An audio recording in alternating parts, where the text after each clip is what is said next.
Pengakuan siswa keroyok guru SMK di Jambi, ngaku ditampar dan ditinju, berawal hina ortu.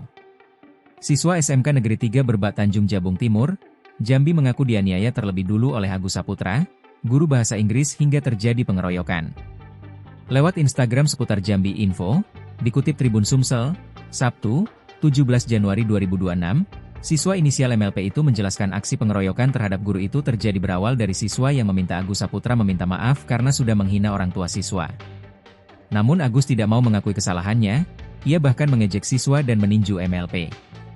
Melihat aksi Agus yang meninju itulah membuat siswa meradang hingga mengeroyok sang guru.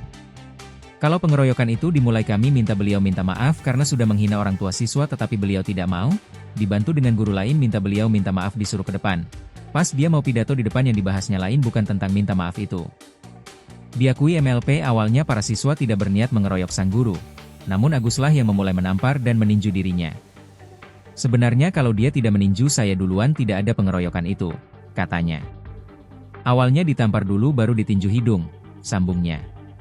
Tak hanya itu, dalam kesempatan itu juga, MLP menceritakan awal mula Agus tersinggung dengan ucapan yang dianggapnya kasar. Diakui MLP saat itu tengah belajar di kelas, namun siswa ribut hingga akhirnya ia meminta para siswa diam. Sementara Agus yang saat itu berada di depan kelas merasa tersinggung hingga akhirnya menghampiri MLP dan menamparnya. Diakui MLP, Agus Saputra rupanya memiliki panggilan tersendiri di sekolah tersebut. Ia meminta siswa memanggilnya bukan dengan sebutan Pak melainkan Prince alias Pangeran. Dia mau dipanggil Prince, Pangeran, karena kalau dipanggil bapak dia gak mau marah, tuturnya.